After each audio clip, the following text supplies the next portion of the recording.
નમસ્કાર વિદ્યાર્થી મિત્રો, મલતાબ કાકાણી નીલકંઠ વિદ્યાપીઠ તળાજાની YouTube ચેનલમાં તમારું હાર્દિક સ્વાગત કરું છું.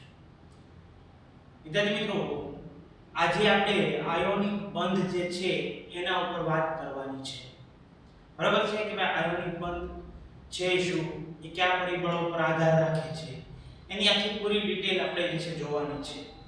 અગાઉ આના ઉપર થોડી ઘણી વાત થઈ છે, પરંતુ એ બધી વાતોને લઈ અને આગળ જે છે આના ઉપર થોડી ચર્ચા કરવાની છે.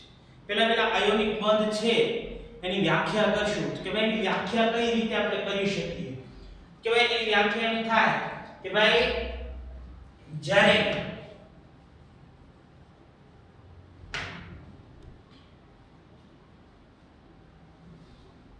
અણુમાં રહેલા પરમાણુઓ પૈકી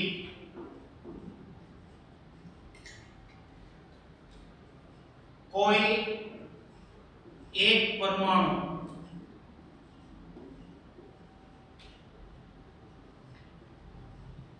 ઇલેક્ટ્રોન આપી ધન આયન બને જ્યારે બીજો પરમાણુ તે ઇલેક્ટ્રોનનો સ્વીકાર કરી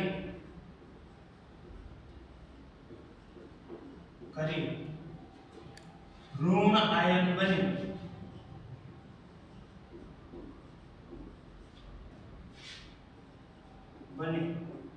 તો ધન આયન અને ઋણ આયન વચ્ચે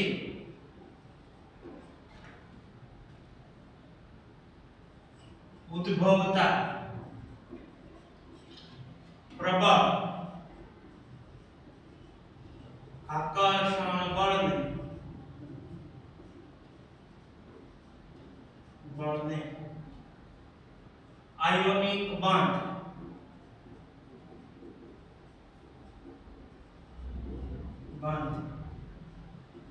કહે છે. બરાબર છે વિદ્યાર્થી મિત્રો, અહીં કોઈ એક પરમાણુ ઇલેક્ટ્રોન ગુમાવે છે. આપણે બધા પરમાણુના ચેપ્ટરમાં ભણી ચૂક્યા છીએ કે જ્યારે કોઈ તટસ્થ પરમાણુ ઇલેક્ટ્રોનનું દાન કરે તો એના ઉપર ધન વીજભાર આવે છે.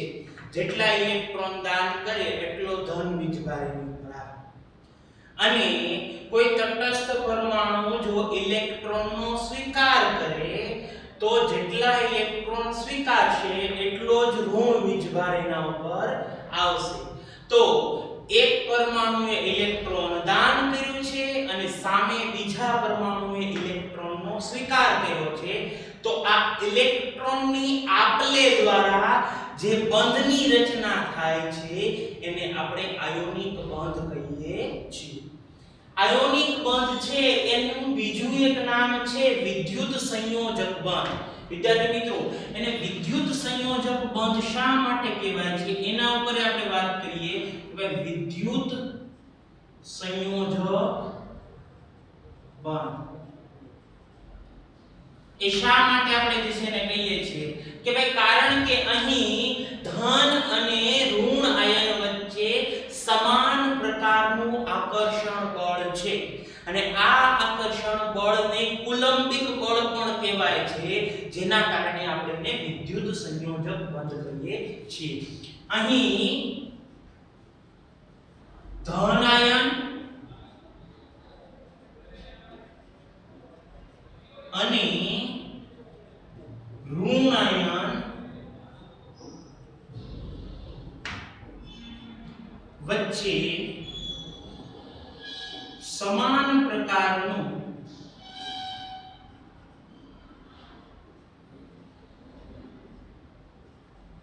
આકર્ષણ બળ હોવાથી તેને વિદ્યુત સંયોજક બંધ પણ કહે છે. બીજું વિદ્યાર્થી મિત્રો, આપણે કેટલીક આની પ્રોપર્ટીઝ ઉપર જે છે વાત કરવાની છે, એના ગુણધર્મો ઉપર ચર્ચા કરવાની છે કે ભાઈ આયોનિક જે સંયોજનો છે, અણુઓ છે, એ કેવા પ્રકારના હોય. તો કે ભાઈ મોટા ભાગે એવું જોવા મળ્યું છે કે આયોનિક અણુઓ બધા ઘન અવસ્થામાં હોય છે. કઈ અવસ્થામાં હોય છે? ઘન અવસ્થાની અંદર હોય છે. તો આપણે અહીંયા લખી શકીએ કે ભાઈ મોટા ભાગના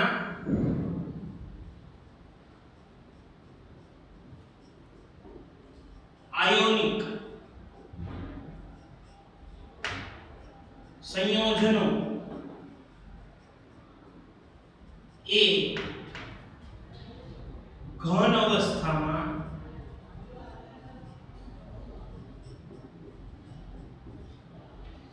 જોવા મળે છે.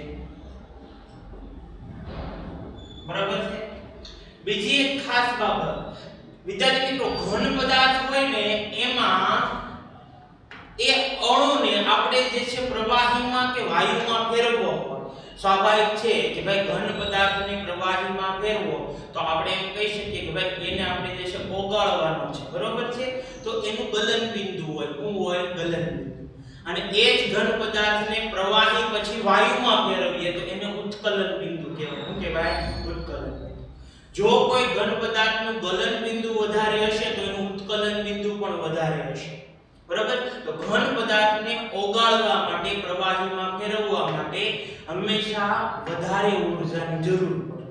એમાં પણ ખાસ યાદ રાખજો, એમાં પણ જો આયોનિક સંયોજનો હોય તો એને ઓગાળવા માટે વધારે જે છે ગલન બિંદુની જરૂર પડે છે. તો એક ગુણધર્મ એ પણ છે કે ભાઈ આયોનિક સંયોજનો છે એના ગલન બિંદુ ઊંચા હોય છે.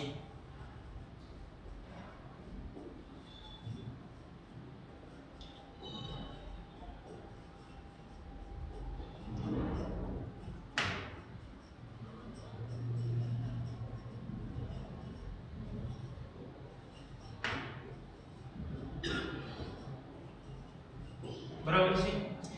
બીજી એક વાત વિદ્યાર્થી મિત્રો, એક જે ગુણધર્મ છે એ છે વિદ્યુતનું વહન કરી શકે કે નહીં.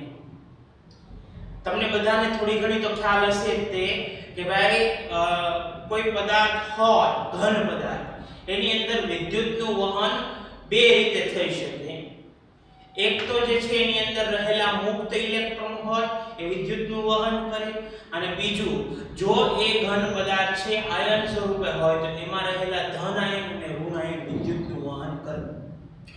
આયોનિક સંયોજનો એવા સંયોજનો હોય કે જેની અંદર મુક્ત ઇલેક્ટ્રોન હોતા નથી. યાદ રાખજો, એની અંદર મુક્ત ઇલેક્ટ્રોન હોતા નથી. હા, પરંતુ આયોનિક સંયોજનો છે એની પીગલિત અવસ્થામાં હોય, એને પીગાળી દેવામાં આવે તો એની અંદર આયનો ઉત્પન્ન થાય, ધન આયન અને ઋણ આયન. તો એ સમયે જે છે એ વિદ્યુતનું વહન કરી શકે છે. તો ખાસ એક ટોપિક છે વિદ્યુતનું વહન. કે ભાઈ વિદ્યુતનું વહન છે એ આયોનિક સંયોજનો ઘન સ્વરૂપે હોય. ઘન સ્વરૂપે કોણ ઇલેક્ટ્રોન જે છે વિદ્યુતનું વહન કરે કે મુક્ત ઇલેક્ટ્રોન. કે ભાઈ ઘન સ્વરૂપે હોય તો આયનો જે છે એની અંદર મુક્ત ઇલેક્ટ્રોન હોતા નથી, પરંતુ પીગલિત સ્વરૂપે હોય તો કે ભાઈ એ વિદ્યુતનું વહન આસાનીથી કરી શકે છે. તો અહીંયા ટોપિક લખી નાખીએ આપણે કે ભાઈ આયોનિક સંયોજનો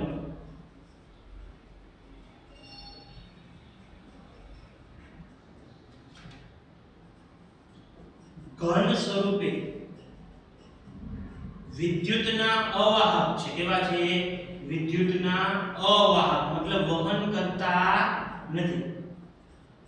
જ્યારે પ્રવાહી સ્વરૂપે પીગલિત સ્વરૂપે લખશું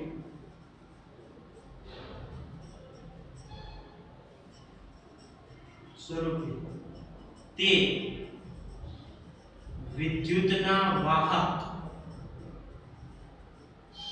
બને છે બરાબર છે હવે આપણે આયોનિક સંયોજનોનું એકાદું એક્ઝામ્પલ લઈએ પછી થોડાક વધારે એક્ઝામ્પલ લઈએ પછી આયોનિક બંધ જે છે બનવા માટેની શરતો કઈ કઈ છે એના ઉપર ચર્ચા કરીએ તો પહેલા આપણે આજે એક્ઝામ્પલ લેશું NaCl ની રચના NaCl ની રચના વિદ્યાર્થી મિત્રો આપણે અગાઉ ઘણી વખત NaCl છે એની સમજૂતી આવી ગઈ છે છતાં ફરીવાર જે છે આપણે એની સમજૂતી આપણે જોઈએ વિદ્યાર્થી મિત્રો મને કહો તો NaCl જે અણુ છે એની અંદર કયા પરમાણુઓ છે તો કે ભાઈ સોડિયમ અને ક્લોરીન પરમાણુ એની અંદર છે તો આપણે અહીંયા બે પરમાણુઓ છે ને અલગ લખીએ આપણે બરોબર તો કે સોડિયમ પરમાણુ છે એ સોડિયમ પરમાણુનો પરમાણુ ક્રમાંક કેટલો છે 11 છે જેની સાદી ઇલેક્ટ્રોન રચના વિદ્યાર્થી મિત્રો કેટલી છે 281 એનો મતલબ એની આજુબાજુ વિદ્યાર્થી મિત્રો કેટલા ઇલેક્ટ્રોન હશે એક જ ઇલેક્ટ્રોન હોય છે સામા પક્ષે વિદ્યાર્થી મિત્રો હા સોડિયમ છે એની માટે આપણે જો અહીંયા હું વાત કરી હતી હવે પરમાણુઓ પૈકી કોઈ એક પરમાણુ ઇલેક્ટ્રોન આપી જો અહીંયા હું લખ્યું છે ઇલેક્ટ્રોન આપીને શું બનશે ધન આયન ધારો કે સોડિયમ છે એ ઇલેક્ટ્રોન આપે એટલે Na+ થશે તમને એમ થશે કે Na+1 જ કેમ થયું કારણ કે ભાઈ ઇલેક્ટ્રોન ગુમાવે કે મેળવે એ કોણ થશે કે ભાઈ એની બહારની કક્ષાના ઇલેક્ટ્રોન જ થશે અંદરની કક્ષાના ઇલેક્ટ્રોન એ ક્યાંય રાસાયણિક બંધની અંદર ભાગ ભજવતા નથી તો અહીંયા સોડિયમ એક ઇલેક્ટ્રોન ગુમાવે એટલે Na+1 થશે અને એક ઇલેક્ટ્રોન જે છે એ ગુમાવી દે છે બરાબર છે વિદ્યાર્થી મિત્રો આ પ્રક્રિયા છે તમે રેડોક્સ રિએક્શન ની અંદર તમે જાશો તો એમાં એને ઓક્સિડેશન પ્રક્રિયા કીધેલી છે બરાબર છે ઇલેક્ટ્રોન ગુમાવે એને ઓક્સિડેશન કહેવાય ઇલેક્ટ્રોન મેળવે એને રિડક્શન કહેવાય તો આ તમારા નોલેજ માટે કારણ કે આપણે આગળ જે છે એને ઘણા બધા ઉપયોગો આવશે એટલે તમને ખ્યાલ આવશે સામા પક્ષે હું જે છે બીજા પરમાણુની વાત કરું તો તમે બીજો પરમાણુ ક્લોરીન છે એનો પરમાણુ ક્રમાંક 17 છે એની સાદી ઇલેક્ટ્રોન રચના 287 છે હવે સ્વાભાવિક છે કે ક્લોરીન છે ને 8 થવા છે બાહ્ય કક્ષામાં તો એક ઇલેક્ટ્રોન મેળવશે કે ભાઈ કયો ઇલેક્ટ્રોન મેળવશે તો કે ભાઈ જે ઇલેક્ટ્રોન સોડિયમે ગુમાવ્યો છે એ ઇલેક્ટ્રોન આ જે છે ક્લોરીન મેળવશે એટલે ક્લોરીન ઉપર જે છે એ -1 વીજભાર આવશે વિદ્યાર્થી બીજો પરમાણુ છે ક્લોરીન છે ક્લોરીનની સંયોજકતા કક્ષાની ઇલેક્ટ્રોન રચના આપણે જોઈએ તો કે 287 છે હવે સોડિયમે જે ઇલેક્ટ્રોન ગુમાવ્યો એ જ ઇલેક્ટ્રોન જો ક્લોરીન મેળવે તો ક્લોરીન ઉપર જે છે -1 વીજભાર આવે તો આપણે જોઈ શકીએ કે ભાઈ એક ધન આયન છે અને એક ઋણ આયન છે તો આ ધન આયન અને ઋણ આયન વચ્ચે જે આકર્ષણ બળ થાય અને આ આકર્ષણ બળ એ કેવું કે ભાઈ સ્થિર વિદ્યુતીય આકર્ષણ કે ભાઈ આની વચ્ચે જોવા મળતું સ્થિર વિદ્યુતીય આકર્ષણ બળ આને ઘણી વખત કુલંબિક બળ કહેવાય છે વિદ્યાર્થી મિત્રો કુલંબિક બળ ધન આયન અને ઋણ આયન વચ્ચેનું આકર્ષણ બળ એને કહેવાય કુલંબિક બળ તો એને જ આપણે કહીએ છીએ આપણે સ્થિર વિદ્યુતીય આકર્ષણ બળને આયોનિક બંધ કહીએ છીએ બરોબર છે જો આપણે વિદ્યાર્થી મિત્રો NaCl જે છે સંપૂર્ણ હોય ધારો કે ઘન અવસ્થામાં છે કેવા અવસ્થામાં છે ઘન અવસ્થા નમક ઘન અવસ્થામાં હોય તો સ્વાભાવિક છે કે ભાઈ સોડિયમ ક્લોરાઇડ ની અંદર એકે ઇલેક્ટ્રોન એક્સ્ટ્રા નથી પહેલા સોડિયમ પાસે એક હતો એક્સ્ટ્રા ક્લોરીન પાસે 7 હતા પણ જ્યારે તે જોડાઈ ગયા ત્યારે આનો એક ઇલેક્ટ્રોન આને મળી ગયો આની અષ્ટક રચના પૂર્ણ થઈ ગઈ સોડિયમની અષ્ટક રચના પૂર્ણ થઈ ગઈ એનો મતલબ ઘન અવસ્થામાં એકે મુક્ત ઇલેક્ટ્રોન એટલે કે વધારાનો ઇલેક્ટ્રોન નથી અને યાદ રાખજો ઘન અવસ્થા હોય ને વિદ્યાર્થી મિત્રો ઘન અવસ્થા તો કે ભાઈ ઘન અવસ્થામાં વિદ્યુતનું વહન મુક્ત ઇલેક્ટ્રોન કરે છે, બરોબર છે। એટલા માટે અહીંયા જે છે એ NaCl માં એ મુક્ત ઇલેક્ટ્રોન હાજર નથી। પણ જ્યારે આ પીગલિત અવસ્થામાં હોય, આ ઘન અવસ્થા હતી, કેવી હતી? ઘન। પણ જ્યારે એ પીગલિત અવસ્થામાં હોય, કેવી હોય? પીગલિત, બરોબર? કે આને ગરમ કરો, પીગળી જાય, તો પીગલિત અવસ્થામાં જે છે એ અહીં Na+ અને Cl- આયન છૂટા પડે છે, જે વિદ્યુતનું વહન કરે છે, બરાબર છે। એનો મતલબ NaCl છે એ ઘન અવસ્થામાં હશે તો વિદ્યુતનું વહન જે છે કરશે નહીં, જ્યારે એ પીગલિત અવસ્થામાં હશે તો એ વિદ્યુતનું વહન કરે છે। તો આ એક MCQ જે છે તમને કામ આવે એવો છે, જે તમને પૂછી શકે છે, બરાબર છે। તો અહીંયા આપણે NaCl ની સમજૂતી મેળવી, આવા જ કેટલાક બીજા એક્ઝામ્પલ છે જેની આપણે સમજૂતી અહીંયા મેળવવાની છે। જો એમાં પહેલું એક્ઝામ્પલ છે વિદ્યાર્થી મિત્રો MgO ની રચના, મેગ્નેશિયમ ઓક્સાઇડ ની રચના, બરાબર છે। પછી જે છે આપણે વાત કરવાની છે કે ભાઈ કેલ્શિયમ ક્લોરાઇડ ની રચના, બરાબર છે। કેલ્શિયમ ક્લોરાઇડ છે ની રચના, અથવા તો કેલ્શિયમ ક્લોરાઇડ કરતા આપણે કેલ્શિયમ ફ્લોરાઇડ ની રચના પર વાત કરશું, બરાબર છે। પછી આપણે જે છે વાત કરવાની છે વિદ્યાર્થી મિત્રો MgO આવ્યો, કેલ્શિયમ ક્લોરાઇડ આવ્યો, કેલ્શિયમ સલ્ફાઇડ ની આપણે ચર્ચા કરીશું વિદ્યાર્થી મિત્રો, બરાબર છે। પછી એક આપણે વાત કરવાની છે વિદ્યાર્થી મિત્રો સોડિયમ ઓક્સાઇડ ની, બરાબર છે। તો આ પણ એક સારો જે છે આયોનિક સંયોજક છે। તો કે ભાઈ આની અંદર જે છે આયોનિક બંધની રચના કેમ થાય છે તો સમજીએ કે ભાઈ આ Mg છે, Mg વિદ્યાર્થી મિત્રો, તો કે ભાઈ Mg ની આપણે ઇલેક્ટ્રોન રચના જોઈએ તો કેટલી થશે તો કે ભાઈ 2 8 2 12 છે પરમાણુ ક્રમાંક, કેટલો છે 12। એનો મતલબ કે એની બહારની કક્ષામાં 2 ઇલેક્ટ્રોન એક્સ્ટ્રા છે। ઓક્સિજન ની વાત કરું વિદ્યાર્થી મિત્રો કે ભાઈ ઓક્સિજન છે એની બાહ્ય કક્ષામાં જે છે વિદ્યાર્થી મિત્રો એ કેટલા ઇલેક્ટ્રોન છે તો કે ભાઈ એની બાહ્ય કક્ષામાં જે છે એ 6 ઇલેક્ટ્રોન છે, 2 6, બરાબર છે। હવે સ્વાભાવિક છે કે અહીંયા મેગ્નેશિયમ છે એ એની બહારની કક્ષામાં રહેલા 2 ઇલેક્ટ્રોનનું દાન કરશે। ભાઈ એક ઇલેક્ટ્રોન દાન કર્યો, અહીંથી બીજો ઇલેક્ટ્રોન દાન કર્યો, તો આવા સમયે થશે હું તો કે ભાઈ અહીંયા Mg છે ને 2 ઇલેક્ટ્રોન દાન કર્યા એટલે એ Mg+2 થઈ જશે। શું થઈ જશે? Mg+2। અને સામે પક્ષે ઓક્સિજન છે એને 2 ઇલેક્ટ્રોન સ્વીકાર કરે એટલે એ ઓક્સિજન -2 થઈ જશે અને આમની વચ્ચે જે છે સ્થિર વિદ્યુતીય આકર્ષણ બળ જોવા મળશે, જેથી તે MgO તરીકે જે છે એ જોડાણ પામશે। તો આ જે રચના હતી એ મેગ્નેશિયમ ઓક્સાઇડ જે આયોનિક બંધ છે ની સમજૂતી આપે છે। જો અહીંયા સ્થિર વિદ્યુતીયનો અર્થ જો સમજવા જેવી બાબત છે, અહીંયા +2 છે તો સામે -2 છે, તો સમાન પ્રકારનું આકર્ષણ બળ છે જેને સ્થિર વિદ્યુતીય આકર્ષણ બળ બનાવે છે। અહીંયા તમે જુઓ વિદ્યાર્થી મિત્રો તો કે અહીંયા કેલ્શિયમ છે ની આપણે વાત કરીએ તો કેલ્શિયમનો પરમાણુ ક્રમાંક કેટલો છે વિદ્યાર્થી મિત્રો 20। એની ઇલેક્ટ્રોન રચના જુઓ તો તમે 2 8 8 2, બરાબર છે। હવે સામા પક્ષે આપણે ફ્લોરીન ની વાત કરીએ વિદ્યાર્થી મિત્રો કે ભાઈ ફ્લોરીન છે એમાં 2 7 એટલે કે 9 જે છે પરમાણુ ક્રમાંક છે, અને બીજા ફ્લોરીન ની આપણે વાત કરીએ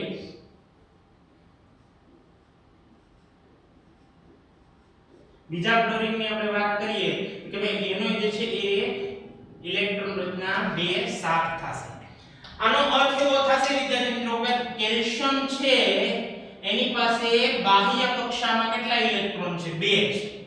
ફ્લોરીન છે એની બાહ્ય કક્ષામાં 7 ઇલેક્ટ્રોન છે, કેટલા છે વિદ્યાર્થી મિત્રો? 7 ઇલેક્ટ્રોન છે। આ ફ્લોરીન પાસે પણ સેમ અમાઉન્ટ હશે ભાઈ ઇલેક્ટ્રોનની. તો અહીંયા કેલ્શિયમ છે એક ઇલેક્ટ્રોન આ ફ્લોરીનને આપશે, બીજો ઇલેક્ટ્રોન જે છે આ ફ્લોરીનને આપશે. તો અહીંયા કેલ્શિયમ છે એ એમાં ફેરવાશે એટલે કેલ્શિયમ છે એ કેલ્શિયમ +2 માં ફેરવાશે, કારણ કે એને બે ઇલેક્ટ્રોન મુક્ત કર્યા છે. સામા પક્ષે જે છે ફ્લોરીન છે એ -1 થઈ જશે અને આ ફ્લોરીન એ કેવો થઈ જશે કે ભાઈ -1 થઈ જશે. તો કે ભાઈ અહીંયા આ જે છે પરમાણુઓ એની વચ્ચે જે આકર્ષણ બળ છે જેનાથી કેલ્શિયમ ફ્લોરાઇડ જે છે એ બને છે, બરાબર. તો આ હતી કેલ્શિયમ ફ્લોરાઇડની સમજૂતી. હવે અહીંયા આપણે વાત કરીએ કેલ્શિયમ સલ્ફાઇડની.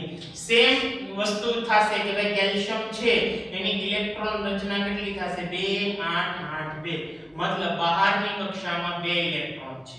સલ્ફરની વાત કરીએ વિદ્યાર્થી મિત્રો કે ભાઈ સલ્ફર જે છે એની બાહ્ય કક્ષામાં 6 ઇલેક્ટ્રોન હશે, કારણ કે પરમાણુ ક્રમાંક 16 છે 2 8 6, બરાબર છે. એનો મતલબ આની પાસે 2 એક્સ્ટ્રા છે એટલે એ 2 એક્સ્ટ્રા ઇલેક્ટ્રોન કોને આપશે કે ભાઈ 2 એક્સ્ટ્રા ઇલેક્ટ્રોન જે છે આપી દેશે કોને કે ભાઈ એ સલ્ફરને આપશે. હવે સલ્ફર છે એને 2 એક્સ્ટ્રા ઇલેક્ટ્રોન આપશે. તો આવા સમયે કેલ્શિયમ છે એ +2 બની જશે અને સલ્ફર 2 ઇલેક્ટ્રોન સ્વીકારશે એટલે સલ્ફર -2 બની જશે. તો આવી રીતે સમાન પ્રકારના આકર્ષણ બળથી કેલ્શિયમ સલ્ફાઇડની રચના થાય છે. વિદ્યાર્થી મિત્રો અહીંયા સોડિયમની આપણે વાત કરીશું, બરાબર છે. કે ભાઈ સોડિયમ જે છે એની આપણે બે લીધા છે, બરાબર છે. એક સોડિયમ છે એની પાસે એક ઇલેક્ટ્રોન છે. હવે હું બધું દોરીશ નહીં ઇલેક્ટ્રોન રચના, હવે તમને આવડી ગઈ છે, બરાબર છે. હવે અહીંયા બીજા સોડિયમ પાસે એક ઇલેક્ટ્રોન એક્સ્ટ્રા છે. ઓક્સિજન છે એની પાસે કેટલા છે વિદ્યાર્થી મિત્રો કે ભાઈ એની પાસે જે છે એ 6 ઇલેક્ટ્રોન છે. કેટલા છે 6. એનો મતલબ એને 2 ની જરૂર છે અને સોડિયમના બે પરમાણુ પાસે એક એક ઇલેક્ટ્રોન એક્સ્ટ્રા છે. તો અહીંયા આપણે કહી શકીએ કે ભાઈ સોડિયમ જે છે એને એક ઇલેક્ટ્રોન અહીંથી આપ્યો અને આ સોડિયમને જે છે એક ઇલેક્ટ્રોન અહીંથી આપ્યો. તો અહીંયા આ સોડિયમ છે કઈ અવસ્થામાં આવશે કે ભાઈ સોડિયમ છે એ +1 સ્વરૂપે જે છે અહીંયા જોવા મળશે. ઓક્સિજન બીજો સોડિયમ એ કઈ સ્વરૂપે જોવા મળશે +1 સ્વરૂપે, અને ઓક્સિજન એ બે બાજુથી ઇલેક્ટ્રોન સ્વીકારે એટલે એ કેવો થઈ જશે -2. તો કે આમની વચ્ચે જે સ્થિર વિદ્યુતીય આકર્ષણ બળ છે જેનાથી Na2O સ્વરૂપનો જે છે એ આયોનિક સંયોજન બનશે. તો આવી રીતે વિદ્યાર્થી મિત્રો ધન આયન અને ઋણ આયન વચ્ચે જે સમાન પ્રકારનું આકર્ષણ બળ જોવા મળે એને જે છે આયોનિક બંધ કહે છે.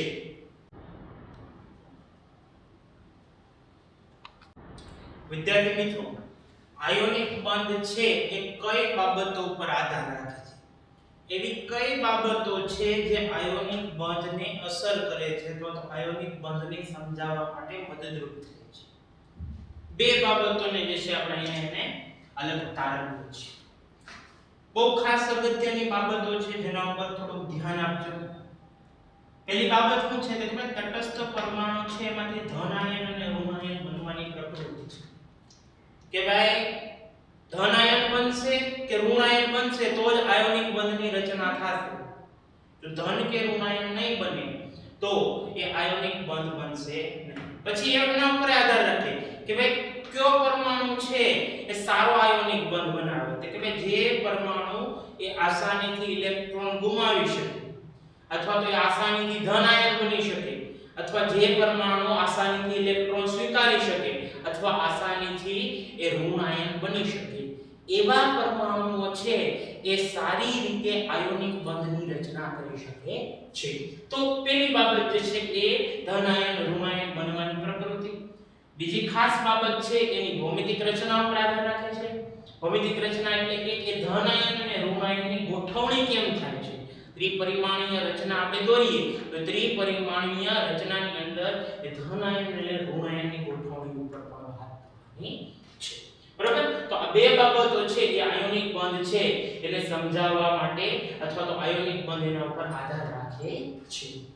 પહેલી વાત કરશું આપણે ધન આયન કેમ બનશે અને ઋણ આયન કેમ બનશે. વિદ્યાર્થી મિત્રો તમે ચેપ્ટર નંબર 3 બરોબર છે આવર્ત કોષ્ટક બરોબર છે તત્વોની આવર્તિતતા એના ઉપર એની અંદર બે ટોપિક ભણ્યા છો.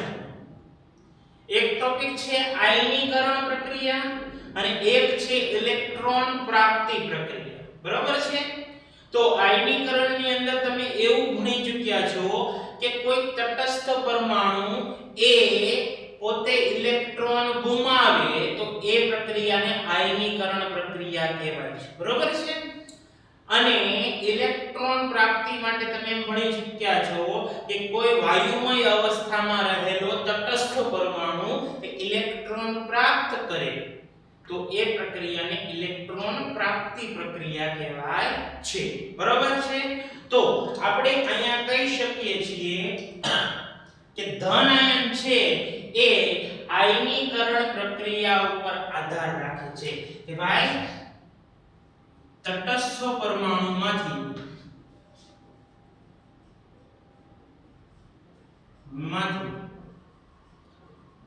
ધન આયનની રચના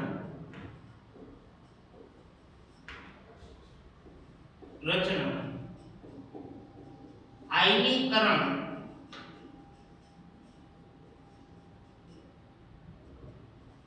પ્રક્રિયા પર આધાર રાખે છે બરાબર છે. પછી વાત કરીએ આપણે ઋણાયન કે ભાઈ ઋણાયન જે છે એ ઇલેક્ટ્રોન પ્રાપ્તિ પ્રક્રિયા ઉપર આધાર રાખે છે. તો આપણે કહી શકીએ કે ભાઈ તટસ્થ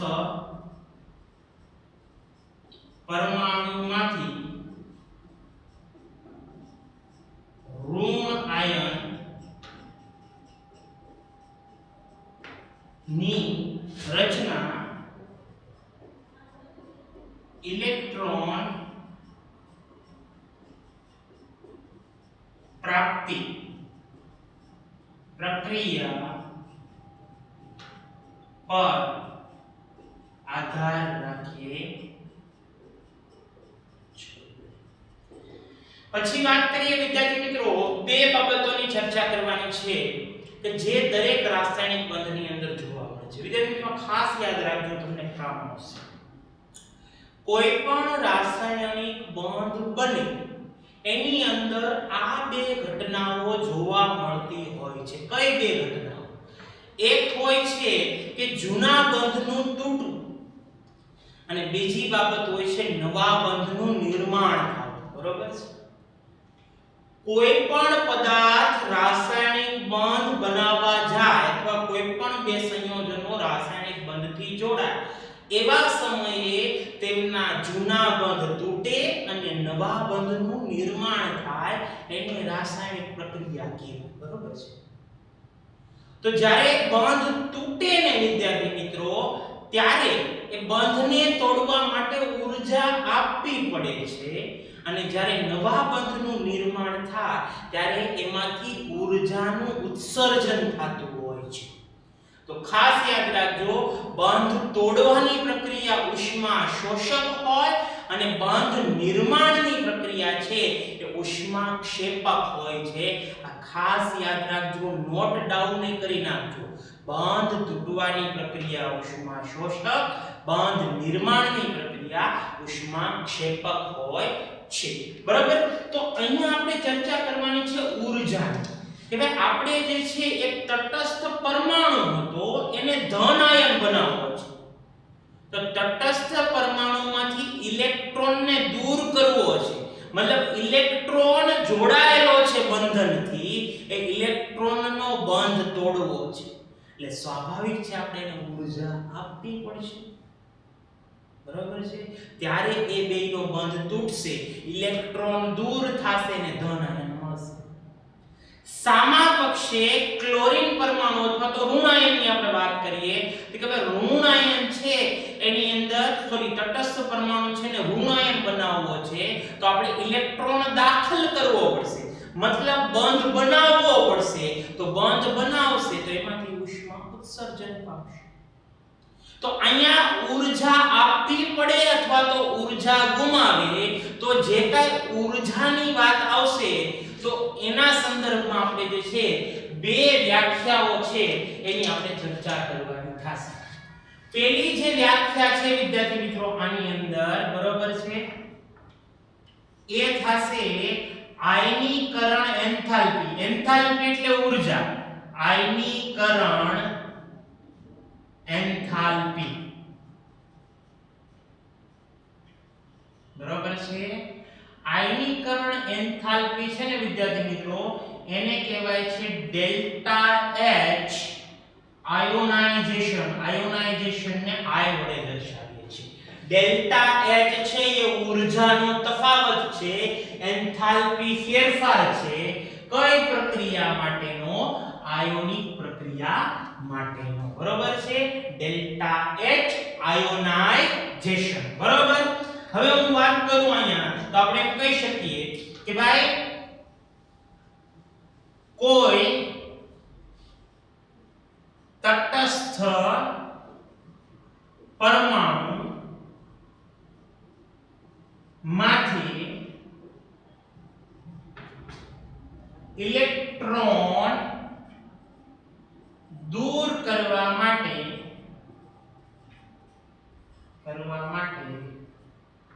આપવી પડતી, ખાસ યાદ રાખજો અહીંયા શબ્દ મેં વાપર્યો છે આપવી પડતી, ઊર્જાને આયનીકરણ એન્થાલ્પી. આયનીકરણ એન્થાલ્પી કહે છે. બરોબર છે વિદ્યાર્થી મિત્રો. મોટા ભાગે જે છે આ જે તટસ્થ પરમાણુઓ હોય જે ધન આયન બનતા હોય છે બરોબર છે, ઇલેક્ટ્રોન ગુમાવતા હોય, ઇલેક્ટ્રોન શું કરે? ગુમાવે. તો એ મોટા ભાગે જે છે ધાતુ તત્વો હોય છે. કોણ હોય છે? ધાતુ તત્વો. તો આ જે મેટલ જે તત્વો છે મેટલ બરોબર એ પોતાની ઘન અવસ્થામાં હોય. હવે એ મેટલ તત્વોમાંથી ઇલેક્ટ્રોન આપણે ગુમાવવો છે બરોબર છે. ઇલેક્ટ્રોન આપણે ગુમાવીએ એટલે એ એકવાસ સ્વરૂપમાં આવશે બરોબર છે અને એના ઉપર કંઈક વીજભાર આવશે બરોબર. એનો મતલબ એને કેટલા ઇલેક્ટ્રોન ગુમાવ્યા છે એને આપણે અહીંયા દર્શાવીએ. n ઇલેક્ટ્રોન ગુમાવ્યા છે. ધારો કે કેટલા ઇલેક્ટ્રોન ગુમાવ્યા? n. અહીંયા આપણે હોય કે ભાઈ +2 હોત તો અહીંયા 2 ઇલેક્ટ્રોન લખાય, +3 હોત તો અહીંયા 3 ઇલેક્ટ્રોન લખાય, +1 હોત તો 1 ઇલેક્ટ્રોન આપણે લખાય બરોબર છે. તો આ જે પ્રક્રિયા છે એને કહેશું આપણે આયનીકરણ પ્રક્રિયા બરોબર. અને આ દરમિયાન અહીંથી અહીંયા સુધી પહોંચવા માટે જે કાંઈ ઊર્જા વપરાણી હશે વિદ્યાર્થી મિત્રો એને કહેશું આપણે ડેલ્ટા એચ. આને જો કઈ રીતે લખવાની હોય કે આની કઈ ઊર્જા હોય એને પ્રક્રિયકની ઊર્જા કહીએ છીએ HR. આની કઈ ઊર્જા હોય એને કહીએ છીએ HP બરોબર છે. આ બેયનો તફાવત લઈએ ને વિદ્યાર્થી મિત્રો કે અહીંયા ડેલ્ટા HI મળે નિપજ માઈનસ પ્રક્રિયક બરોબર છે. તો યાદ રાખજો હંમેશા કે ભાઈ આની પાસે ઊર્જા ઓછી હતી, આને આપણે ઊર્જા આપી એટલે એમાંથી ઇલેક્ટ્રોન દૂર થયો એટલે આની ઊર્જા વધી ગઈ છે. એટલે આ વધુ ઊર્જા હશે, આની ઊર્જા ઓછી હશે તો વધુમાંથી ઓછી ઊર્જા બાદ કરવાની છે વિદ્યાર્થી મિત્રો. આની શરૂઆતમાં ઊર્જા કેવી હતી? યાદ રાખજો ઓછી હતી. કેવી હતી? ઓછી. અને એને ઊર્જા આપી મતલબ આની ઊર્જા વધી ગઈ તો આની ઊર્જા કેવી હતી? વધુ થઈ ગઈ બરોબર છે. તો આપણે એમ કહી શકીએ વધુમાંથી ઓછું બાદ કરીએ, વધુમાંથી ઓછું બાદ કરીએ આપણે તો આ જે ડેલ્ટા HI છે બરોબર છે એ કેવો મળશે? કે ભાઈ ધન મળશે. કેવો મળશે? ધન મળે છે બરોબર. અને આપણે તમને કીધું હતું કે ભાઈ ઉષ્મા આપીએ છીએ, શું આપીએ છીએ? ઉષ્મા આપીએ છીએ, તે ઉષ્માનું ગ્રહણ કરે છે, એટલે આપણે કહી શકીએ ઉષ્મા શોષક પ્રક્રિયા છે. તો અહીંયા લખી શકીએ મોટાભાગની આયનીકરણ પ્રક્રિયા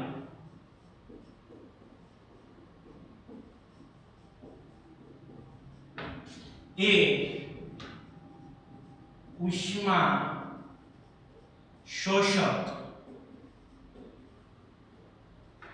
પ્રક્રિયા હોય છે.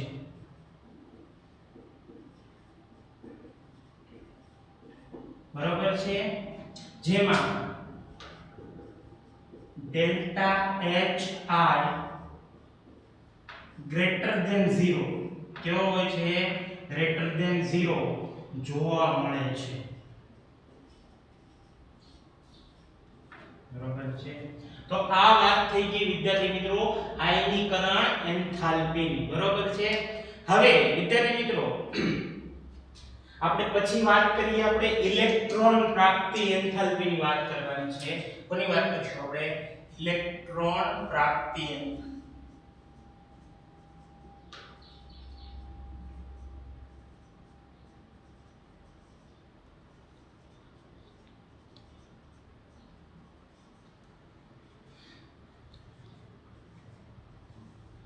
વિદ્યાર્થી મિત્રો આને આપણે દર્શાવવું હોય તો ડેલ્ટા એચ ઈ જી તરીકે દર્શાવાય છે. ઇલેક્ટ્રોન પ્રાપ્તિ અંગ્રેજી કરો તો ઇલેક્ટ્રોન ગેઇન કહેવાય છે. તેનો અંગ્રેજી જે છે અહીંયા હું કરી નાખું તમને એટલે ખ્યાલ આવે. ઇલેક્ટ્રોન ગેઇન બરાબર છે? એન્થાલ્પી. બરાબર? તો એટલા માટે જે છે ને ડેલ્ટા એચ ઈ જી વડે દર્શાવાય છે. હવે આની વ્યાખ્યા કરવી હોય તો એમ કરી શકાય કે ભાઈ તટસ્થ વાયુમંડળ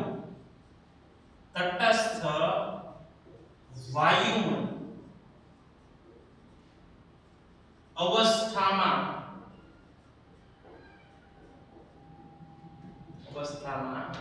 રહેલા પરમાણુમાં ઇલેક્ટ્રોન દાખલ કરવા માટે જે કાંઈ ઊર્જાનો તફાવત જોવા મળે તેને ઇલેક્ટ્રોન પ્રાપ્તિ એન્થાલ્પી કહે છે. ટૂંકમાં અહીંયા આપણે એમ કીધું કે ભાઈ ઇલેક્ટ્રોન દાખલ કરવાનો છે અને દાખલ કરીએ એ દરમિયાન જે કાંઈ ઊર્જાનો ફેરફાર થાય, ઊર્જા ગુમાવે અથવા તો ઊર્જા મેળવે, તો એ કાંઈ ફેરફાર હોય એને કહેવાય છે ઇલેક્ટ્રોન પ્રાપ્તિ એન્થાલ્પી. વિદ્યાર્થી મિત્રો મોટા ભાગે જે છે એ અધાતુ તત્વો જે છે એમાં પણ ખાસ હેલોજન તત્વો, બરોબર છે? એ હેલોજન તત્વો છે એ ઋણ આયનનું કામ કરે છે અથવા તો ઇલેક્ટ્રોન મેળવવાનું કામ કરે છે. તમે જોઈ શકો 17મો સમૂહ છે એ 18મા સમૂહની નજીક છે. તો એ 17મા સમૂહને નિષ્ક્રિય થવું હોય તો એને એક જ ઇલેક્ટ્રોન મેળવવો પડે. મતલબ એને ઋણ આયન બનવા માટે જે છે એક જ ઇલેક્ટ્રોનની જરૂર છે, એટલે આસાનીથી ઇલેક્ટ્રોન પ્રાપ્ત કરી લે છે. બરોબર? તો અહીંયા x તરીકે દર્શાવીએ. જો વ્યાખ્યામાં દીધું તટસ્થ વાયુમય એટલે એને વાયુ સ્વરૂપમાં લખ્યું છે. હવે આની અંદર આપણે એક ઇલેક્ટ્રોન દાખલ કરીએ અથવા n ઇલેક્ટ્રોન, જો હું અહીંયા n ઇલેક્ટ્રોન લખું છું, બરોબર છે? હવે n ઇલેક્ટ્રોન દાખલ કર્યા એટલે સ્વાભાવિક છે આની ઉપર ઋણ વીજભાર આવશે, એટલે x -ne, બરોબર છે?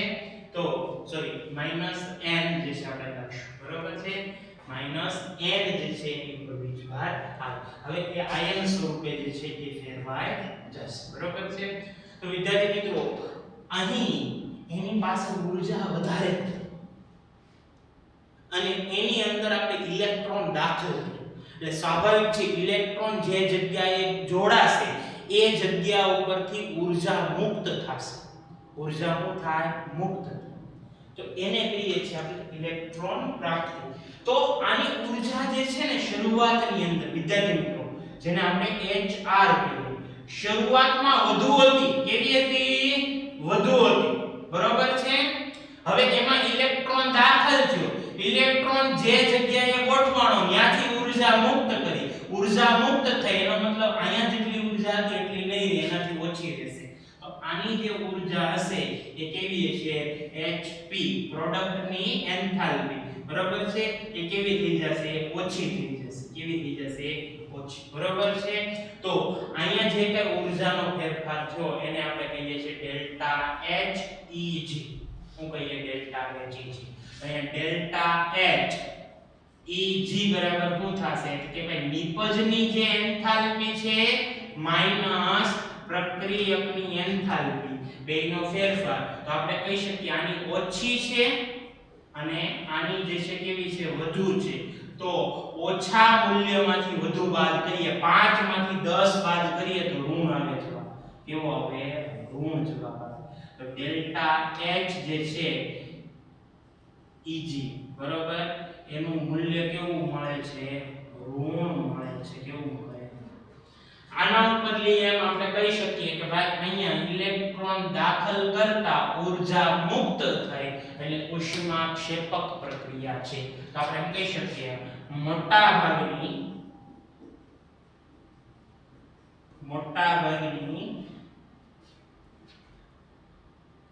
ઇલેક્ટ્રોન પ્રાપ્તિ